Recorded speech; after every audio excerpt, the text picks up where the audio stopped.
Bonjour à tous, hello, hello, hello, hello. Aujourd'hui, donc, je vais vous parler dans cette vidéo de l'argent.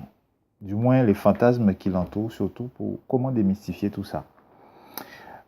Pour ceux qui ne me connaissent pas, je suis Fritz Grand Vizir et je vous souhaite la bienvenue. Alors, lorsqu'on parle en fait de réussite en tant qu'entrepreneur, on parle bien entendu d'argent, les amis. On parle d'argent. On ne va pas tourner autour du pot, il s'agit bien de cela. Nous voulons tous plus d'argent. Bien sûr, j'entends murmurer, moi, l'argent, c'est pas très important. Moi, l'argent ne fait pas le bonheur, etc.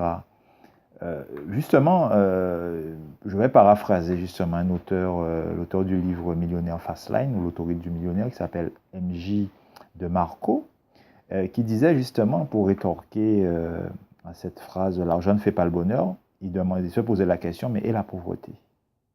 L'argent ne fait pas le bonheur, et la pauvreté, les amis, est-ce qu'il en fait pour autant le bonheur? Non. Donc, je préfère être clair avec vous. Vous devez, séance tenante, arrêter avec ce genre de commentaires, surtout avec ce genre d'état d'esprit. Oui, l'argent est important. Personne ne travaille pour rien. Les gens qui me disent que l'argent ne fait pas le bonheur, je leur demande d'aller travailler et de dire de ne pas se faire payer. On a besoin d'argent. On a besoin d'argent pour payer notre vie, notre niveau de vie, pour payer les factures. On en a besoin tous. Donc, dans ce monde-ci, oui, l'argent, malheureusement, peut faire le bonheur. Pour gagner de l'argent en tant qu'entrepreneur, il va falloir, en tout état de cause, faire la paix justement avec ça, faire la paix avec cet argent, faire la paix avec ceux qui en ont. Donc, si vous critiquez les gens qui ont de l'argent, si vous critiquez les gens qui sont riches, ne vous étonnez pas à ce que effectivement l'argent vous fuit. Parce que le but du jeu, effectivement, c'est d'en gagner et le mettre à son service. Et donc, si vous le critiquez, si vous dites que l'argent est mauvais, vous êtes en totale contradiction, en tout cas, avec ce que vous voulez faire ou avec ce que vous êtes.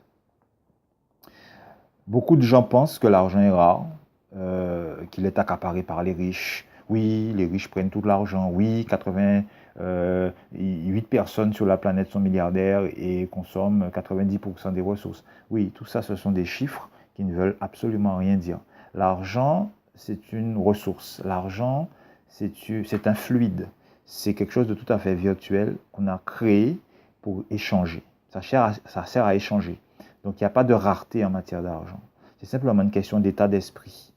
Donc, en réalité, vous pouvez gagner autant d'argent que vous désirez. Je lisais dernièrement, justement, il disait dans un article où il disait qu'effectivement, Bill Gates, en 2035, pourrait être en fait le premier trillionnaire. Trillionnaire. C'est-à-dire un montant qui équivaut à peu près à 1000 milliards de dollars. Donc, vous imaginez?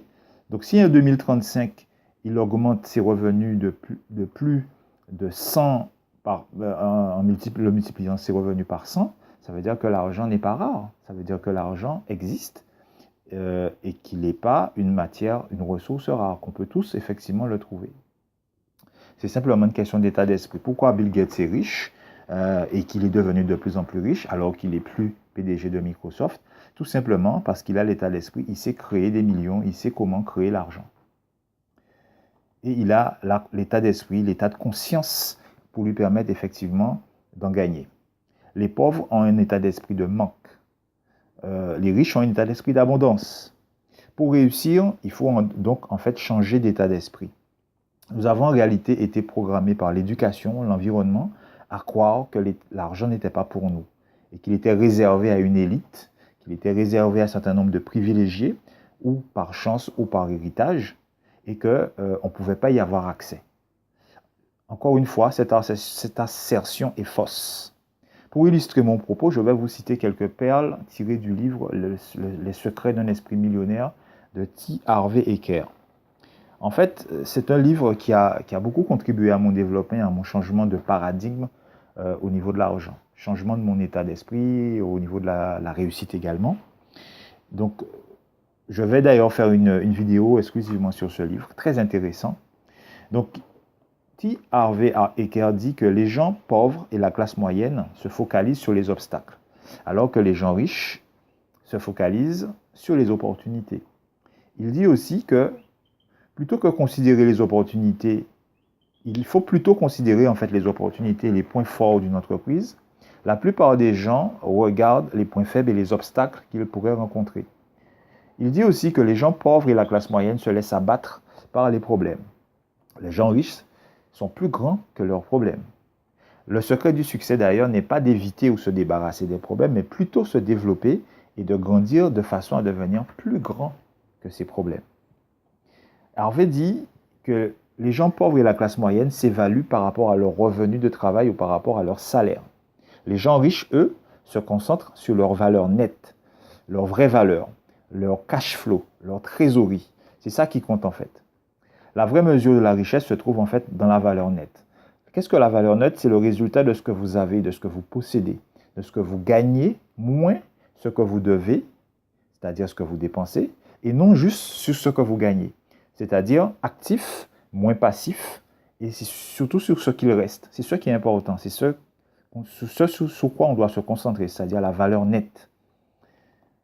Les gens pauvres et la classe moyenne pensent déjà tout connaître. Or, les gens riches ne cessent d'apprendre. Alors, to get the best, you must the best. Pour être mieux payé, vous devez devenir meilleur ou être meilleur. Donc, c'est ce qui compte en réalité. Donc voilà, j'espère en tout cas que cette vidéo vous a plu et qui va contribuer en tout cas à changer en fait votre état d'esprit sur l'argent et ne plus penser que l'argent est mal ou que l'argent est sale ou que l'argent est quoi que ce soit, quoi que ce soit. Voilà, merci à tous et je vous dis à bientôt pour une prochaine vidéo. Donc si vous l'avez aimé, n'hésitez pas à mettre un petit pouce bleu si vous êtes sur Facebook et n'hésitez pas à la partager que ce soit sur Facebook ou que ce soit sur YouTube.